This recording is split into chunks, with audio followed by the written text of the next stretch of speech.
The Big 12 may actually help pay the exit fee for Florida State and Clemson to leave the ACC. This is Locked On Big 12.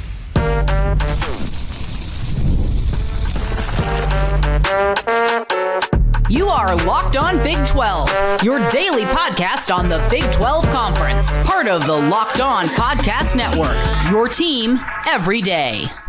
Happy Tuesday, everybody. Welcome to Locked On Big 12. I'm Drake Toll from America's #1 Big 12 podcast, Locked On Big 12. Thank you for making this show your first listen every single day. The Big 12 could actually pay cash through private equity to Clemson and Florida State to get them out of the ACC. Now, those two schools I think would go to the Big 10 or the SEC, but the Big 12 could then pick up Louisville, could pick up Virginia Tech, and whoever you want from that conference if they're able to expedite that process. I'll explain with TJ Pittenger why that's possible and how it's going to happen then. Who makes the most sense? If we were to purge the ACC, what's your wish list? Do you want Pitt? Do you want Miami? Do you want Georgia Tech? Who makes the most sense to you? Then Texas A&M is in sports hell. They left the Big 12, sold their soul, and now they can't win anything. It's genuinely hilarious. If you hit subscribe, I get to keep my job. TJ Pittenger, is the Big 12 going to help crumble the ACC? Florida State and Clemson might get an unexpected assist to get out of the ACC. Let's talk about it. Yeah, well, we already talked about how the Big 12 was a catalyst in killing off the Pac-12. What the nail was in the coffin was the Big 12 picking up the Colorados and Utahs and Arizonas of the world. And with that, Brett Yormark showed if it means the success of his league, he is happy to do whatever it takes. In 2030, $75 million will be the cost for Florida State or Clemson to buy their way out of the ACC. That's now low enough that they'll very likely do. We've all accepted the fact those two schools want to leave. The ACC, to appease them, said, wait, we'll give you a bonus structure for 5 years, more money because of the bonus structure. Then you can pay a much smaller exit fee than the original $500 million that was rumored. But now what we're hearing is there's an opportunity for the Big 12 through private equity, through the Big 12 garnering money from an all-state to expedite this process. So at Inside Big 12 on Twitter said Greg Flugard, another big expansion realignment reporter, was a catalyst for this report. Final thought of the day in the Big 12's plans. Assuming the Big 12 accepts enough private equity money to pay $300 million in ACC exit fees, and that would be for the likes of a Louisville or a Miami, and we can get into that about those schools possibly coming to this league. If they have the money in pocket, why not just add another $50 million in there and pay $25 million apiece, $50 million apiece to get Florida State and Clemson out of the ACC? If the Big 12 foresees the downfall of the Atlantic Coast Conference and wants to expedite that process, they want to make it smoother for all involved, the league itself could dole out money to help those two have a seamless exit from the league. And when they exit the league and the ACC dies off, now you, the big spender, have all the cards on your side. Obviously, Florida State and Clemson are not coming to the Big 12. I think they're going to go to the SEC, to the Big 10. But in their exit from the conference, if the Big 12 can help pull that off earlier than possible, now the ACC has lost Clemson and Florida State in all negotiation power that would come with having those two schools as a part of their conference. It's estimated that 30 to 40% of the value of the ACC lies with Clemson and Florida State. With them gone, you're crippling your largest economic value as a league. With that, the Big 12 can put themselves in good graces with the SEC and the Big 10 and say, hey, thanks for helping cover some of that cost. And not only that, now such a big spender, Miami, Louisville, NC State, Pitt, whoever you want, they look at you and say, wow, they're a big boy league. They just assisted two of the largest brands in college football getting out of their conference. Now, we already knew they were going to try to, but to get in the SEC's back pocket, the Big Ten's back pocket, to help them out with a couple million dollars, that's not a bad spot to be in. If you're the stone cold killer that Brett Yormark said he wants to be, and you see, ooh, there's an opportunity through private equity, through hiring Allstate to give you $500 million to help boost your league. We can utilize some of that to not only grab new expansion partners, but also become a partner with the SEC, a partner with the Big Ten. It's crazy. It's certainly crazy. But it's not the worst idea ever for Yormark to become the shark when the ACC is the prey. This isn't, again, crazy, yes, but it isn't the worst play Yormark could make. Yeah, we've talked about this. Fans of both conferences have debated this, which has a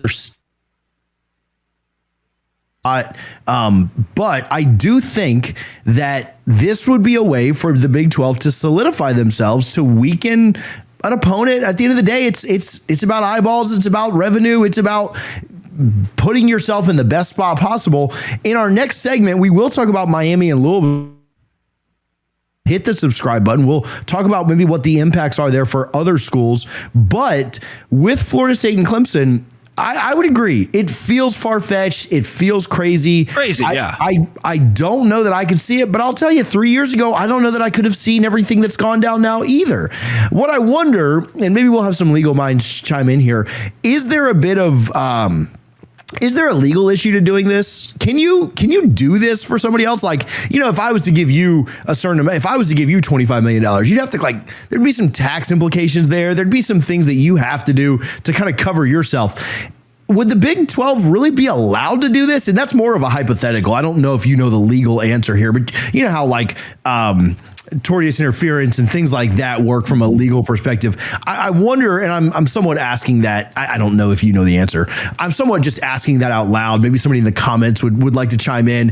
But that would be my biggest question: is would the Big 12 even be allowed to do it? Well, the exit fee is there. And now we're in the semantics of, does it matter who pays the exit fee? Because you saw what Oregon and Washington, there were multiple schools, SMU, who came to new conferences and weren't on 100% revenue share. So we already know that we don't have to pay everybody equally. The SEC could pull off getting Florida State or Clemson and not paying them equally.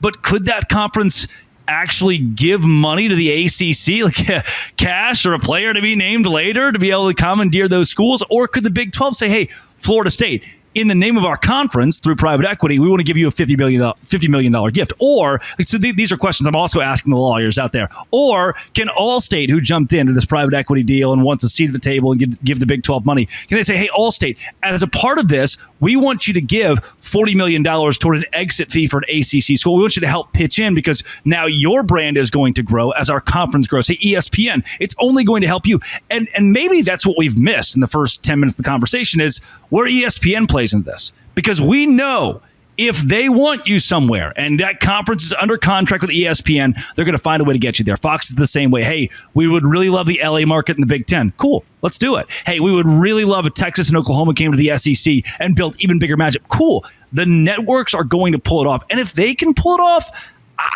the conferences are under the NCAA rule, but TJ, we've mentioned it a million times. What's the NCAA going to do? They're just going to get sued. The second they're like, hey, whoa, tampering, or hey, whoa, you can't pay the exit fee, then they get sued for some random thing and they lose. Every single time they get sued, they lose. I do believe the power is in the hands of the conference here by and large. And honestly, with the way the ACC has become so destabilized, the power lies within Clemson and Florida State. They're going to find a way to pay that $75 million come 2030.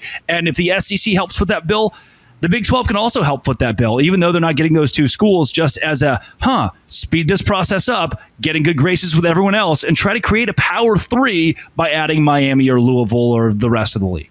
So here's maybe the last question. I'll ask you this because it's more directed at the Big 12 and its members, its current members. Mm-hmm. You're a Baylor guy, right? We've talked a ton about Iowa State's financial issues. We know that Colorado wants to compete at the highest level. BYU does.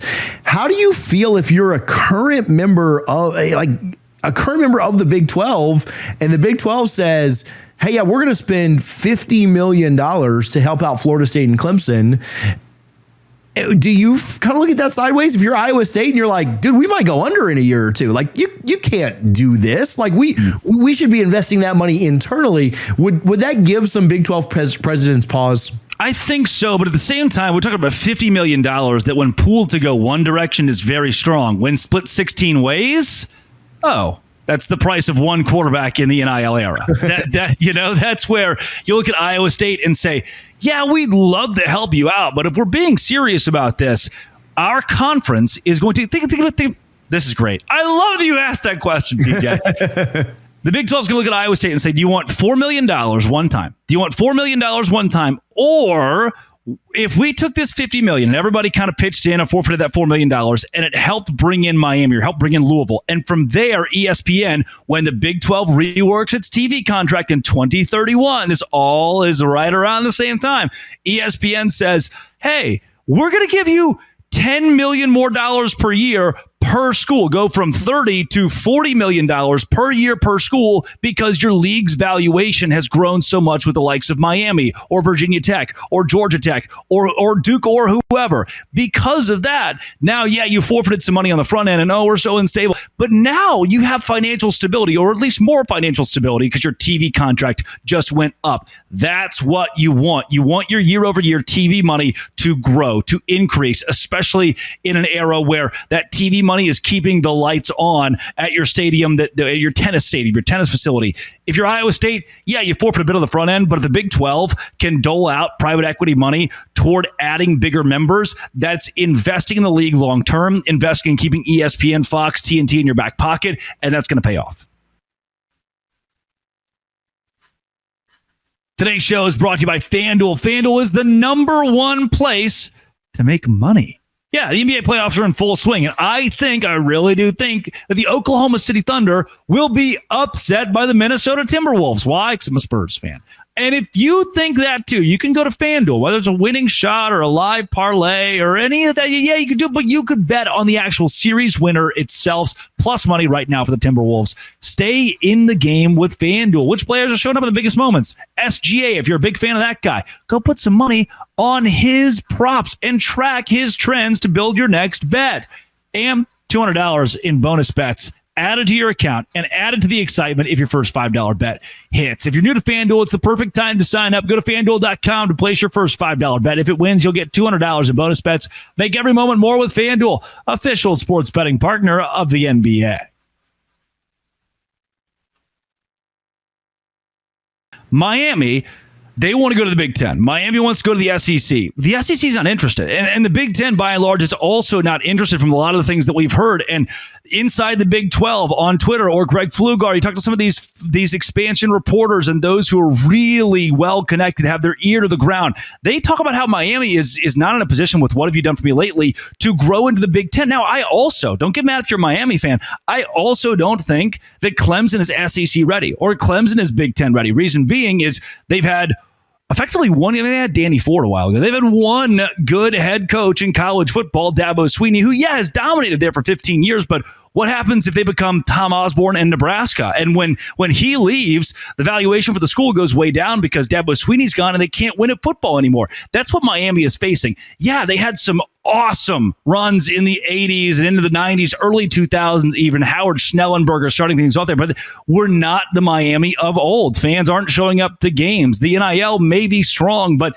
the Big Ten and the SEC don't really want to bite. The Big 12 is going to be there, especially if they start investing in private equity with more money, with more prowess than you expect. So the first thing, that's my first point of emphasis. Miami, accept the fact the Big 12 might be your landing spot. My second point would be, that's not the Big 12 that you know. It's not like, the Big 12's that dilapidated, forgotten. No. Brands like even Arizona, we don't talk about a ton, are still super strong. BYU is growing, and ESPN and TNT, they like the Big 12. Fox, they like the Big 12 conference. What you'll have to kind of shift your view on is the Big 12 being this little man in college football. Once this 2030 TV deal comes around and ACC schools are jumping away from the conference as Clemson and Florida State exit, the Big 12 is going to become a much bigger power in college football. You need to reimagine this league, not as the little brother as they've been in the last couple of years, but as a budding, emerging star, because Brett Yormark is a very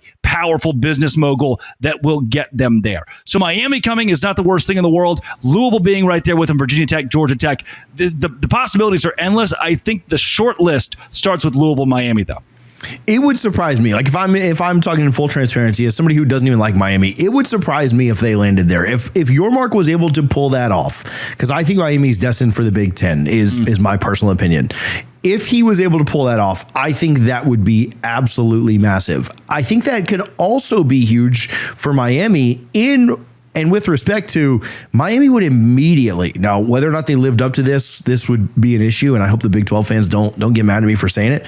Miami would immediately be favorites in that conference year after year. With the way that they've recruited in the ACC, they would immediately be favorites. Now, Utah was a favorite last year. Yeah, there you go, right? Mean anything, right? Like I'm not telling Big 12 fans that Miami would come in and just dominate you immediately, like maybe a Clemson would or whatever, right? I'm not trying to paint that picture, but I do think that Miami would immediately be favorites. Their talent composite would be the highest, if not one of the highest in the conference, and they would have an opportunity year after year after year to just be right there for the college football playoff. I don't know that same path exists in the Big Ten or the SEC. I'm not telling you that I think Miami would come in and dominate, but I think their path would be a lot easier, as it is now in the ACC, if they were to go to the Big 12. That's where I push back a little bit there. I do agree it's easier to compete in the Big 12 than it is the Big 10 or the SEC. I think that's become objective, and I'm fine, even though I host Locked On Big 12, relenting that.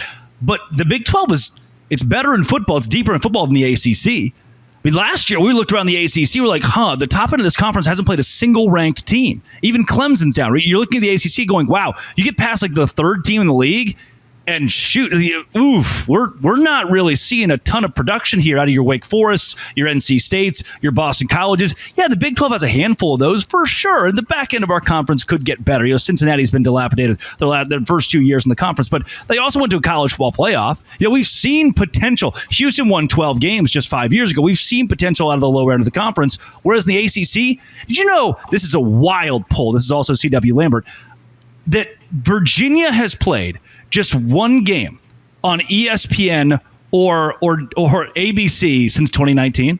Did you know that Wake Forest has played 2 games on ESPN or ABC since 2019, and that Boston College hasn't played a single one in ACC play on the networks? That just goes to show that Miami would come in with an opportunity to compete, but they haven't been dominating the ACC, and there really isn't a great talent pool in that conference. Yeah, no, I agree. I think the opportunity would be there. I couldn't guarantee it because I haven't seen Miami run through the ACC like they should have been with the talent that they've continued to have, right? They do seem like they're on the upward trend. I don't love that, but it does seem like they're on the upward trend. And, I think if you're a program and you can get to 10 wins and feel like that's disappointing, that's probably a good sign for where your program is. A lot of teams in the country would love 10 wins every year. And so we'll see where Miami lands this year. But yeah, I think that opportunity would be there, but they'd have to go out and prove it. And they, unfortunately, for them, haven't done that yet in the ACC. I do think the Louisville, Georgia Tech, Virginia Tech angles are really strong. I think Virginia's probably power 2, destined to for the Big Ten or the SEC. But I think if you could pull Virginia, the basketball that comes with that too, I think that could be a really big one for a conference that does really well in hoops. I don't know if they're there yet or not. Pitt, obviously rekindling the West Virginia stuff would make sense geographically.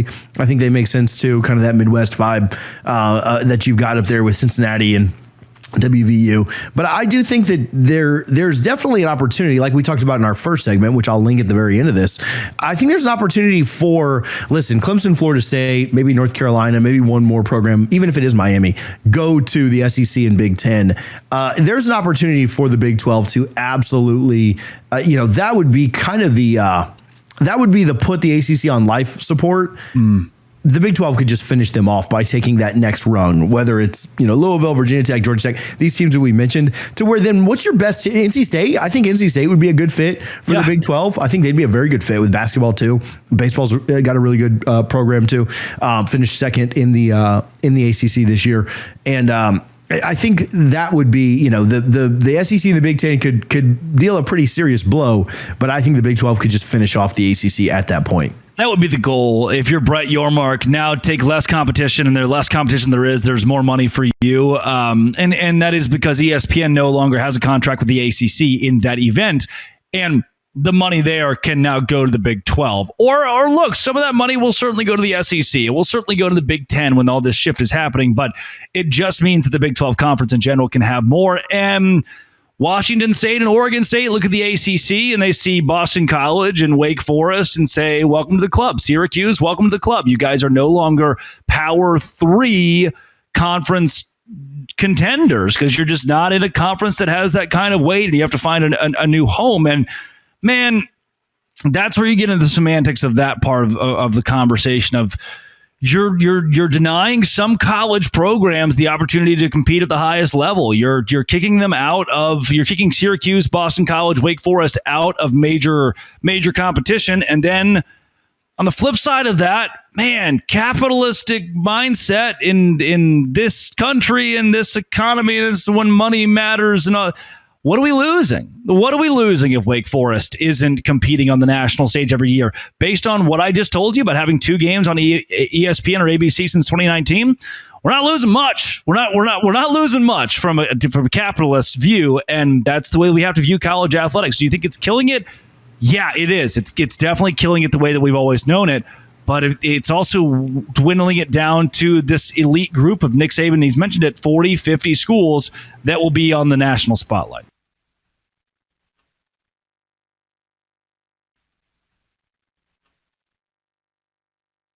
Let's talk a little bit about Texas A&M, and the softball diamond is not the only place they're in trouble right now.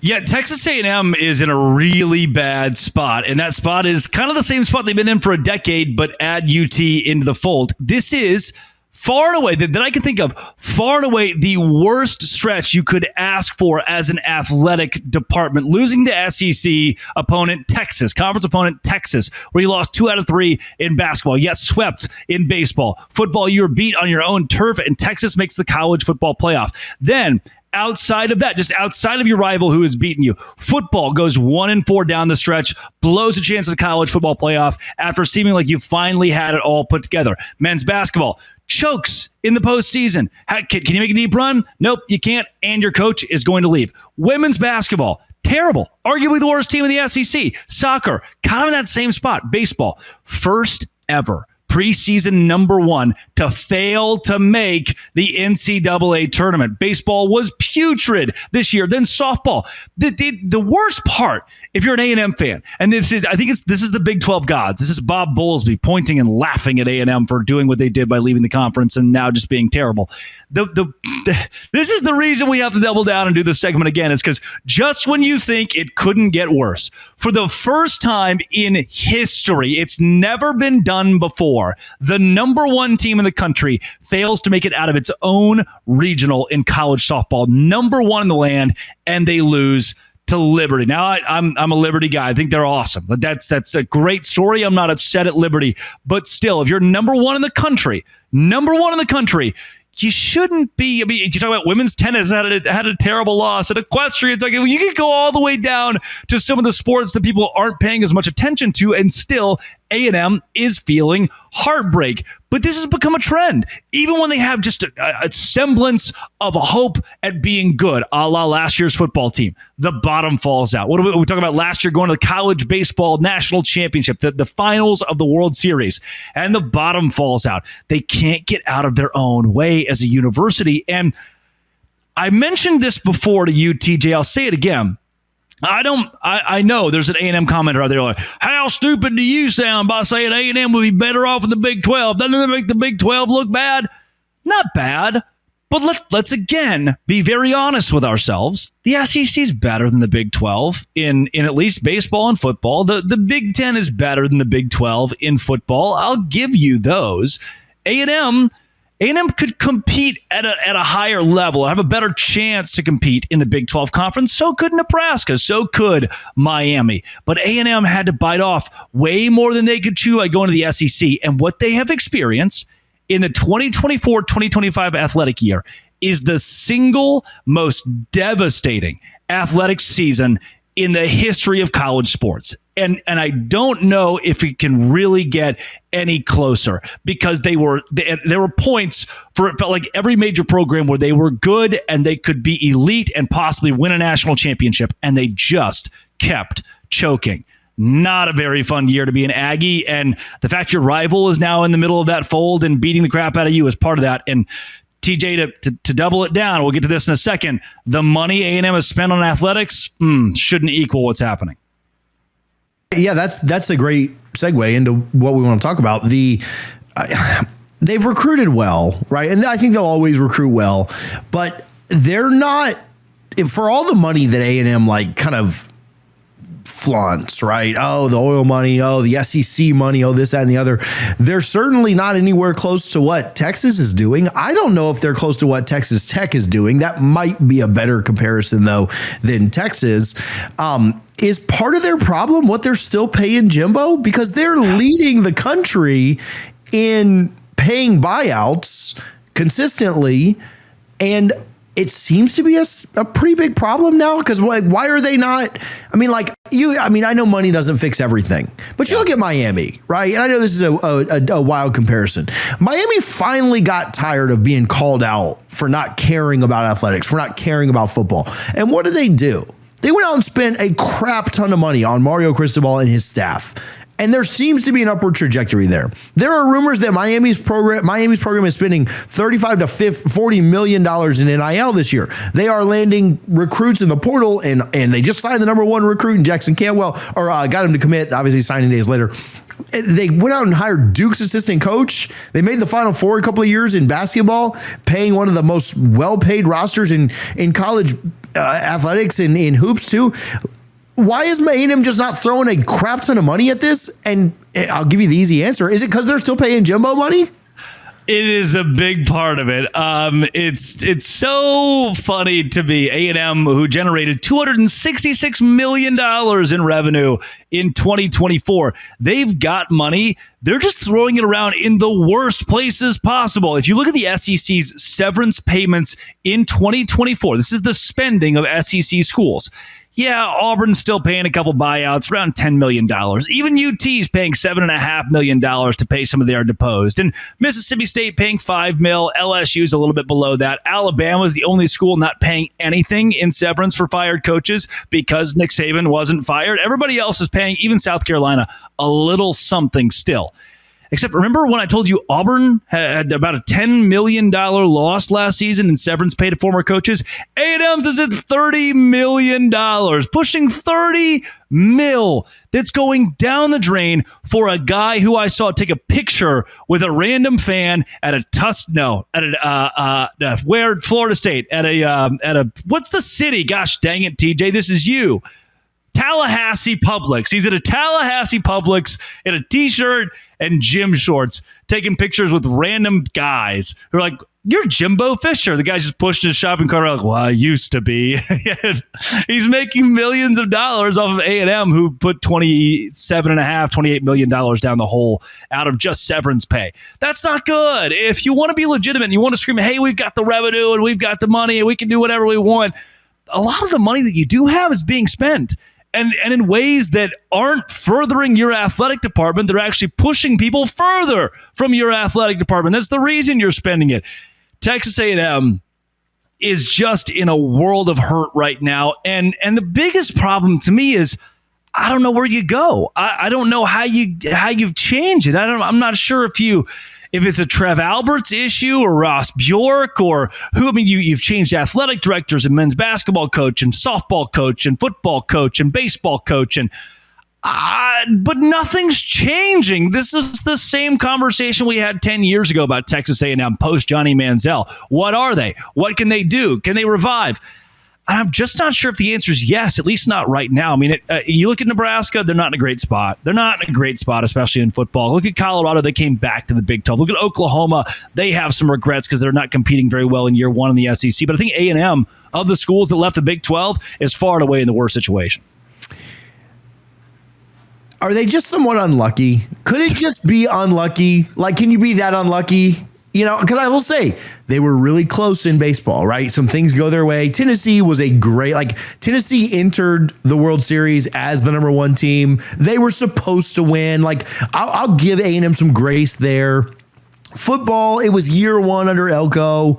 Maybe they get some things turned around. They're a trendy pick.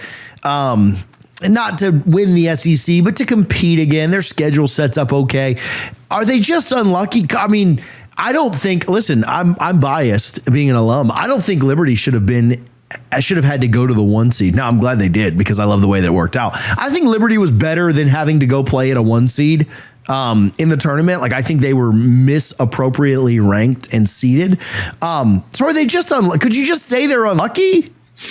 I don't know. I think A&M fans would want want to give them some grace before right. they cuss me out. They want you to think they're unlucky, but I think even in the Liberty situation, right? If we were to rank college softball teams 1 to 50, Liberty probably falls around the 30 range. They're probably the 35th best team in the country. A lot of SEC schools and there are a couple Big 12 schools. You think, okay, well, if we're pairing the 1 seed with the 32nd best team in the country, because that's how brackets usually, right?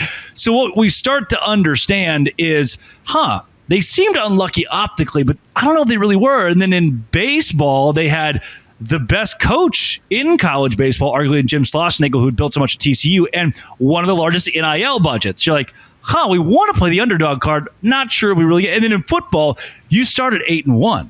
Mike Elko was finally the answer. He wasn't the sexy high. Oh, we did something different. We hired the guy that nobody was talking about, and maybe the good old country boy is going to work. And then from 8-1, the bottom fell out. That's the problem with luck to me. It's not as if A&M's not seeing success. They're actually seeing the most success of anyone until the very end, until it counts the most, until it matters. And that's where it goes away. And I just don't know if you can keep being unlucky when it matters. When you have such talent and such money, at some level, yeah, if you're an A&M fan and you want to say you're unlucky, sure. But what the culture you've fostered is a culture of glitz, glam, flair, because the pockets are so large, because we have all the money. And then when it comes to the gritty Liberty team, when it comes to Tennessee, who's got a 4,000 person baseball stadium, and their fans just, they're brand new to it, and they're learning to really love the grit of baseball. When it comes to the gridiron and football, where, hey, Georgia's built a program built on toughness. Like, put your fours up. That dude, when those teams play you in the last chance to win it all, you're always going to fail. You're always going to fail. I think that's what A&M's saying. Brutal for A&M fans. Sorry, Drake said all that. Even when my lips were moving, he said everything that was on here. So direct all your negative comments to him, not to me. TJ Drake doesn't hate A&M. I do. That's the whole, and he shouldn't have let me on, but he did. That was his mistake.